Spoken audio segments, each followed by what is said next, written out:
사람이 살 때 일상적인 것과 다른 어떤 상황이 전개될 때가 더러 있습니다.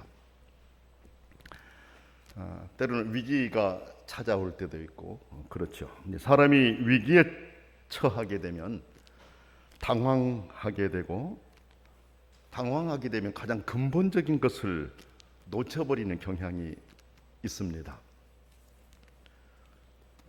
그래도 자기가 판단했을 때 가장 잘한 것이라고 생각을 하기에 아마 그런 결정을 내리게 될 것입니다.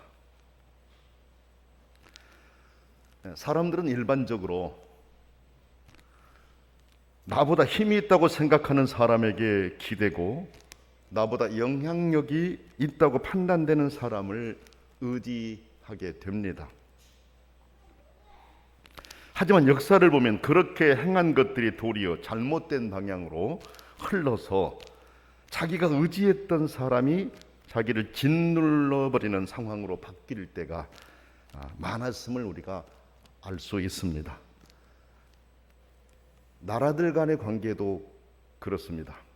돕는 것 같지만 실질적인 측면에서 시간이 흐르고 나면 돕는 것이 아니었고, 결국 그것은 나를 도왔던 그 나라를 이롭게 하는 그런 상황으로 전개되는 것을 우리가 볼 수 있습니다. 우리가 겪어온 과거의 역사도 이를 증명합니다. 그런데도 사람들은 그렇게 행합니다. 왜? 그것이 최선이라 생각하기 때문에 그렇습니다. 성경에도 그런 예들이 있습니다. 오늘 본문의 내용도 그런 정황을 전제로 합니다. 오늘 말씀은 이사야 선지자가 활동하던 시기의 일을 기록하고 있습니다. 이사야의 아버지가 우시야 왕의 형제라고 보기도 합니다. 우시야 왕의 형제. 그것이 사실이라면 이사야 선지자는 왕족으로서 교양과 학식에 있어서 상당한 수준에 있었을 것이다라는 걸 우리가 짐작할 수가 있습니다. 실제로 이사야는 상당히 날카롭게 현실을 직시하면서도 그것을 넘어서는 새로운 지평을 열어줍니다. 우리가 오늘 보고 있는 이사야서 제29장의 역사적인 정황을 보면 대략 이렇습니다. 이웃나라 아수르, 그때는 최대 강국이었습니다. 이웃나라 아수르가 이스라엘을 침공했을 때 하나님의 선민 이스라엘은 하나님을 의지하지 않고 다른 이웃나라 강대국을 의지하여서 그 손을 힘입어 그 어려움을 극복하려고 했던 그 모습을 전제하고 있습니다. 구체적으로 본다면 애굽입니다. 하나님을 의지해야 할 하나님의 백성들이 하나님을 의지하지 않고 다른 데로 눈을 돌렸습니다. 그 결과 어떻게 되었는가에 대해서 오늘 성경은 우리에게 알려주고 있습니다. 그리고 그 결과로 인해 많은 아픔이 있었지만 그럼에도 불구하고 하나님께서는 자기 백성이기 때문에, 사랑하시기 때문에 새로운 기회를 주셔서 새롭게 모든 환경을 바꿔주시는 그 내용을 우리에게 말씀하십니다. 말씀을 우리가 두 부분으로 나누어서 한번 생각해 보겠습니다. 첫째로 예루살렘에 대한 실망과 그들이 당할 심판을 하나님은 말씀하십니다. 예루살렘은 하나님께서 정말 많이 사랑했던 그 곳입니다. 그런데 그곳을 심판하시게 될 때 하나님 아버지가 얼마나 실망하셨으면 그렇게 심판을 하시게 되었는가를 우리가 알 수 있어요. 하나님은 이사야를 통해 슬프다라는 말씀으로 시작합니다. 슬프다, 슬프다, 아리엘이여, 이렇게 나옵니다. 이 아리엘은 예루살렘을 가리킨다고 여러분 책에도 이렇게 나와 있을 겁니다. 그렇죠? 슬프다, 아리엘이여, 아리엘이여. 다윗이 진친 성읍이여, 해마다 절기가 돌아오려니와 내가 아리엘을 괴롭게 하리니 그가 슬퍼하고 애곡하며 내게 아리엘과 같이 되리라. 이런 말씀, 슬프다라는 말씀으로 시작하고 있습니다. 왜 슬프다고 하셨습니까? 하나님을 의지하지 않는 결과로 그들이 당할 아픔을 보고 계셨기 때문에 슬프다라고 표현하신 것입니다. 잘못을 알기에 고치려고 매를 들어야 하는 아버지의 마음, 이것을 그대로 표현해주고 있습니다. 잘못을 하였기에 하나님을 의지하지 않고 다른 데를 의지했기에 하나님 아버지를 무시했기에 매를 들어야 하긴 하지만 그 마음이 고통스럽다라는 표현이 슬프다로 표현되고 있습니다. 이것이 바로 하나님 아버지의 마음입니다. 하나님을 예배하던 장소가 하나님의 심판의 장소로 변하게 될 것을 보신 그 마음이 얼마나 슬프고 아프셨겠습니까? 여러분, 그렇지 않습니까? 성경은 그들이 당할 아픔을 매우 구체적으로 말씀하고 있지 않습니까? 2절에서 4절 내용이 바로 그런 내용이잖아요. 2절은 제가 읽었어요. 3절 4절 보세요. 내가 너를 사면으로 둘러 진을 치며 너를 애워 대를 쌓아 너를 치리니 네가 낮아져서 땅에서 말하며 네 말소리가 나직이 티끌에서 날 것이라. 네 목소리가 신접한 자의 목소리같이 땅에서 나며 네 말소리가 티끌에서 짓거리리라 그랬습니다. 예루살렘이 당하게 될 그 실질적으로 맞게 될 상황을 이렇게 말씀하신 것입니다. 하나님이 아닌 다른 힘 있는 나라를 불러들여서 자기들을 지켜보고자 하는 것이 종교적인 타락을 가져왔습니다. 타락을 가져왔습니다. 여러분이 아신 것처럼 다른 나라가 침입해 들어가게 되면은 힘만 가지고 하는 것이 아니고 문화와 종교를 같이 가지고 들어가지 않습니까? 풍습도 같이 가져가서 그 나라가 가지고 있는 것들을 뭉개버리고 자기가 가지고 있는 문화를 심으려고 하고 자기가 가진 종교를 거기에서 전수해 주려고 하는 거 우리가 알고 있지 않습니까? 그렇다고 보면 하나님께서는 왜 이웃나라 강대국들을 의지하지 못하게 하셨을까요? 그 강대국들의 잘못된 문화가 들어오고 잘못된 종교가 들어와서 하나님을 섬기어야 될 이스라엘의 마음을 빼앗아 버릴 수 있기 때문에 그렇습니다. 실질적으로 지금 예루살렘에 그와 같은 상황이 된 것이죠. 예배는 형식적인 것으로 흐르게 되고 하나님의 진노를 불러일으킬 수 있는 방향으로 변질하여 갔기에 하나님은 진노하여 그 장소를 심판하시게 된 것입니다.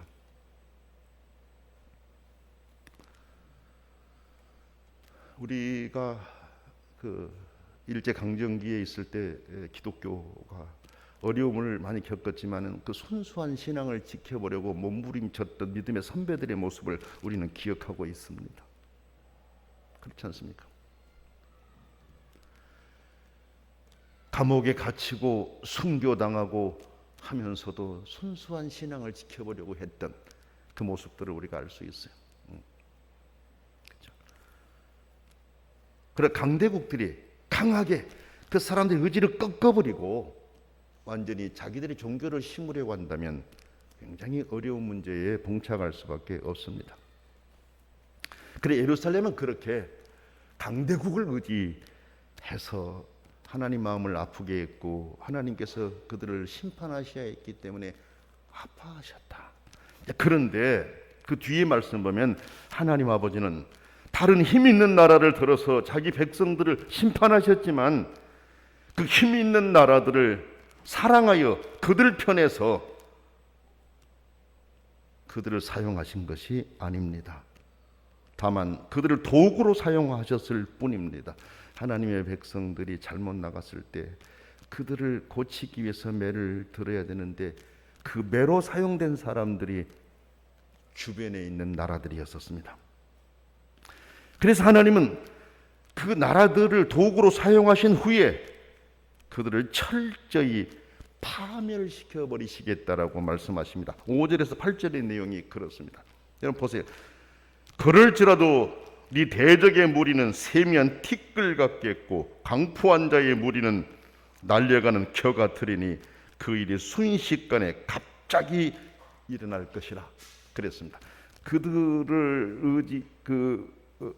통해 가지고 자기 백성을 심판하셨다고 할지라도 결국 그들을 꺾어버리시겠다라는 말씀이지 않습니까?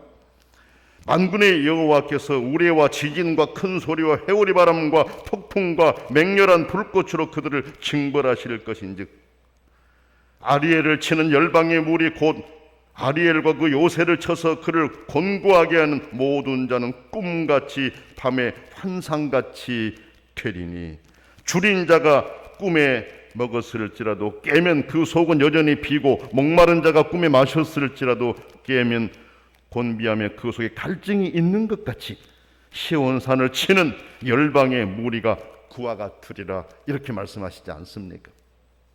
이것을 보면 자기 백성이 하나님을 의지해야 되는데 하나님을 의지하지 않고 강대국을 의지해서 강대국을 의지하다가 결국은 그 예배가 형식적으로 흘러가고 하나님을 떠나는 이 모습이 되었었을 때 그들을 바로잡기 위해서 하나님이 그들을 심판하시긴 했지만은 심판하실 때 다른 나라들을 통해 심판하셨지만은 그러면서도 너무 고통스럽고 아파하신 아버지, 그래서 다른 나라들을 통해서 심판하신 다음에 그 나라들을 완전히 꺾어버리시는 이 모습이 아주 구체적으로 표현되어 있는 것을 우리가 볼 수 있습니다.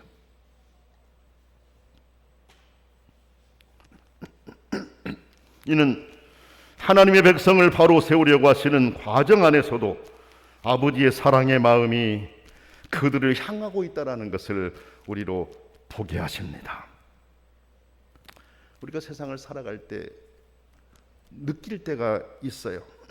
내가 주의 뜻을 따라 살지 않아서 나를 짓누르는 세력이 나를 지금 짓누르고 있는 것이 아닌가 이런 생각이 들 때가 있습니다.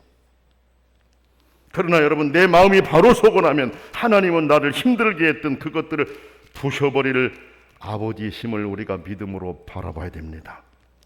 그분을 바라보며 그분이 그렇게 하실 것을 기대하면서 지금 나를 돌아보고 내가 먼저 하나님 앞에 반듯하게 설 수 있도록 마음을 돌이키는 삶을 살아갈 수 있어야 합니다.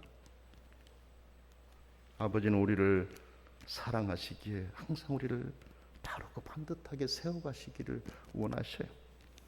그래서 때로는 주변들을 활용하시기도 하시지만은 주변들을 사랑해서가 아니라 그것들을 결국은 꺾고 하나님의 사람들을 새롭게 든든하게 세워가실 아버지, 그분을 바라보면서 힘있게 나갈 수 있어야 하겠습니다. 두 번째 말씀 보게 되면은 예루살렘에 큰 변화를 주실 하나님 아버지를 말씀하고 있습니다. 그 내용이 15절부터 24절에 나옵니다. 앞에서 예루살렘의 심판을 말씀하신 하나님이 이제 예루살렘의 회복을 선언하고 계신 것입니다.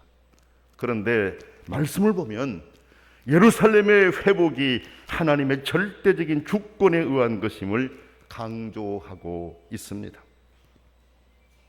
그 이유는 회복이 인간의 힘이나 능력에 의해서 되는 것이 아니라 철저하게 하나님 아버지의 능력으로 이루어진 것을 강조하려고 하는 것입니다. 여러분, 그렇죠?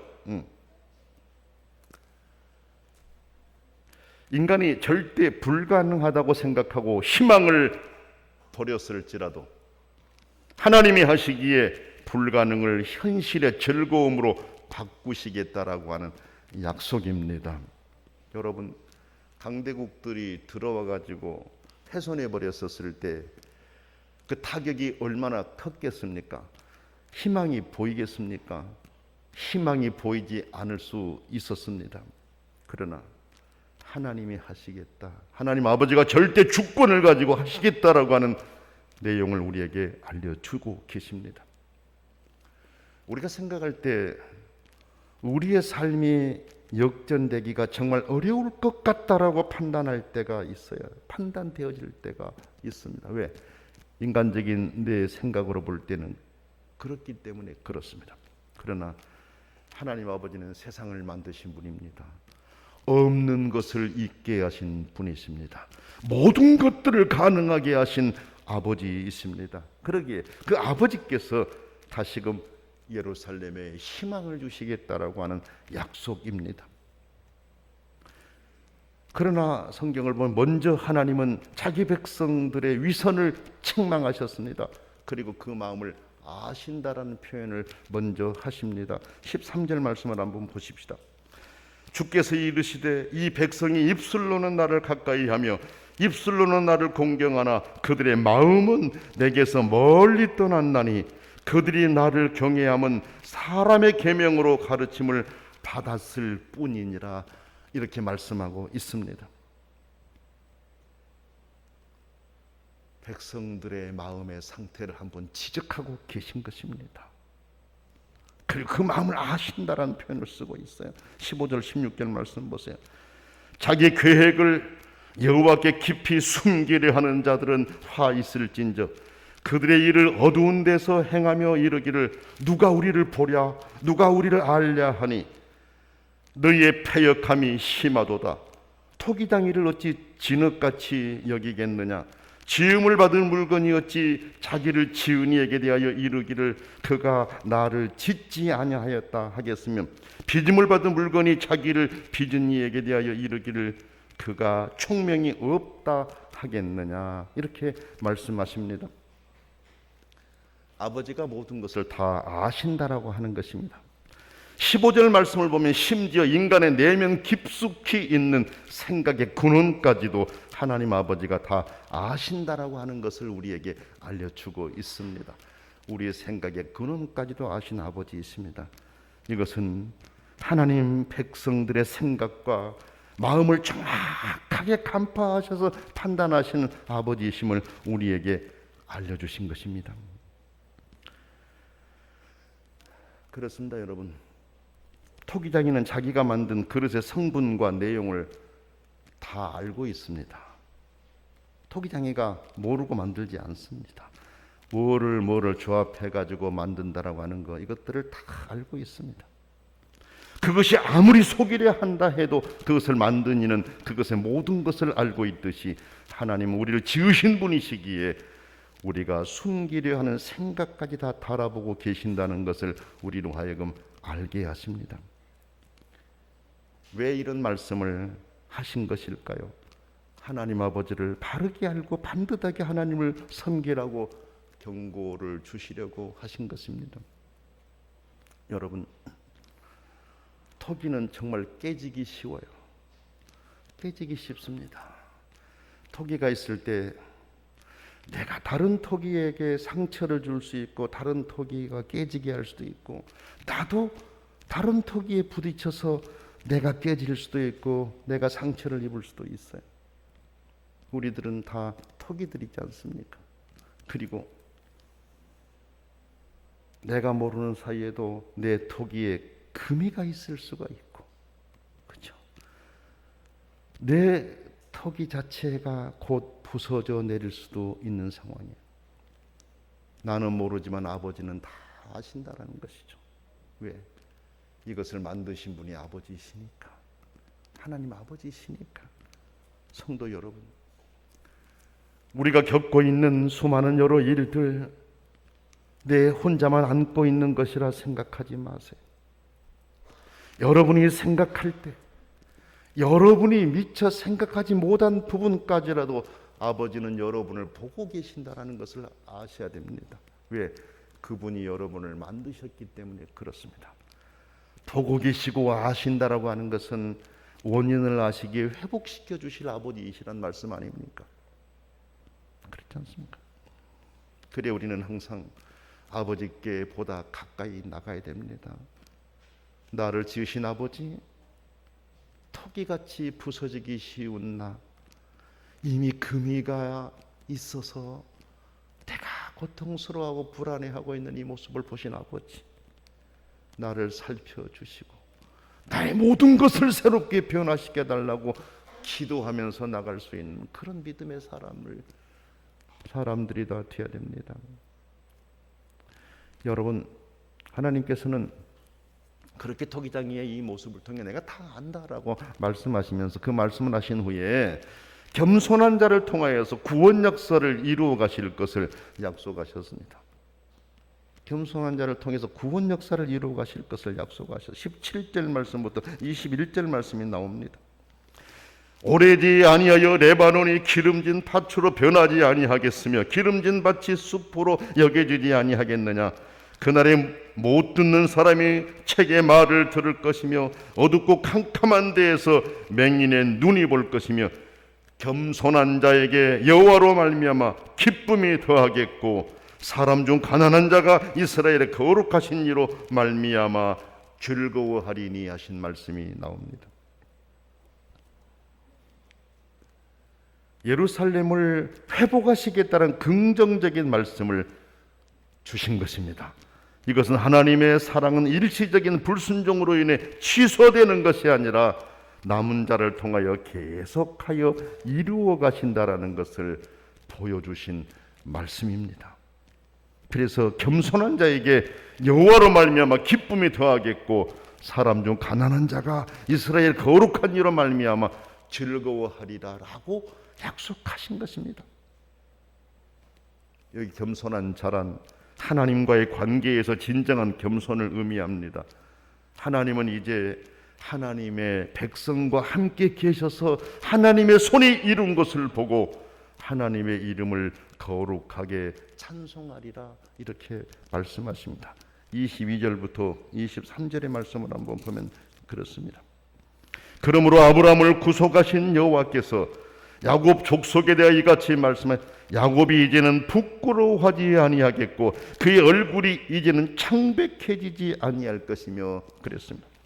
그의 자손은 내 손에 그 가운데서 행한 것을 볼 때에 내 이름을 거룩하다 하며 야곱의 거룩한 일을 거룩하다 하며 이스라엘의 하나님을 경외할 것이다 라고 분명하게 말씀하셨습니다. 하나님 아버지가 새롭게 바꿔주신 것을 보면서 하나님 아버지를 찬송하리라는 말씀입니다. 마음이 삐뚤어진 사람도 슬기를 깨치고 불평하던 자들도 사람된 도리를 터득하리라고 24절에서 그렇게 말씀하고 있습니다. 24절 보세요. 마음이 혼미하던 자들도 총명하게 되며 원망하던 자들도 교훈을 받으리라 하셨느니라 그랬습니다. 하나님 아버지의 사랑이 임하고 전능하신 아버지가 우리를 인도해 가실 때 마음이 삐뚤어진 사람도 슬기를 깨치고 불평하던 사람도 사람된 도리를 터득하게 되리라는 것이잖아요. 여러분, 이렇게 말씀하신 것은 무엇일까요? 하나님은 하나님의 사람들이 그렇게 살기를 원하신다라는 말씀 아닙니까? 삐뚤어진 마음 갖지 않고 불평하는 마음 갖지 않고 날마다 신실하게 아버지를 찬송하며 살기를 원하시는 아버지, 그렇지 않습니까? 그러나 사람이 약해서 설령 그렇게 살았다고 할지라도 결국 새롭게 모든 환경을 바꿔주심으로 말미암아 그런 생각을 가졌던 사람들도 생각을 바꾸어서 오히려 하나님 아버지를 찬송하게 되리라라고 그렇게 말씀하십니다. 성도 여러분, 우리 아버지는 큰 변화를 주실 분이십니다. 여러분이 안고 있는 여러 문제들을 하나님께서 다 아시오니 받으시고 큰 변화를 주셔서 찬송하고 기쁨 주시기를 원합니다. 큰 변화를 주신 하나님을 찬송하며 하나님이 주실 변화를 기대하며 더 겸손히 하나님을 섬겨가는 성도들이 되십시다. 하나님은 당신의 자녀들을 사랑하시기에 우리도 놀랄 큰 변화를 준비하여 주실 아버지이십니다. 변화가 없는 곤태로운 자신의 삶으로 인해 불안해하고 힘들어하는 성도들이 있습니까? 우리에게 큰 변화와 위로를 주실 하나님 아버지가 계시지 않습니까? 우리에게 큰 변화를 주시겠다고 약속하시지 않습니까? 그 아버지를 바라보고 의지하면서 아버지가 행하실 그때를 기대하면서 오늘 나의 마음을 신앙으로 보다 맑게 닦아가도록 힘쓰는 성도들이 되십시다. 그래서 하나님 아버지를 찬송하며 마음껏 높일 수 있기를 원합니다. 우리는 여러 일로 하나님 아버지를 실망케 할 때가 있지만 우리 아버지 하나님은 우리를 한 번도 실망시키지 않으신 분이십니다. 약속을 지키신 아버지께서 오늘 말씀을 듣는 성도 여러분들의 삶을 새롭게 큰 변화를 주셔서 기쁨으로 찬송할 수 있게 하시기를 원합니다. 기도하겠습니다. 사랑이 많으신 하나님 아버지, 아버지의 마음을 아프게 했던 예루살렘이었지만 그러나 아버지께서는 다시 그들에게 큰 변화를 주고 새 희망을 주시리라 약속하셨습니다. 우리의 모든 삶을 보고 계신 아버지 하나님, 하나님 아버지를 바라고 기대하며 갈망하는 주의 자녀들을 이 시간 굽어 살펴 주시옵소서. 마음의 아버지께 소망을 두고 기도하고 바라는 바들을 이루어 주시옵소서. 삶의 큰 변화를 주셔서 아버지가 주시는 감격으로 찬송하며 살게 하여 주옵소서. 예수님의 이름으로 간절히 기도드립니다. 아멘.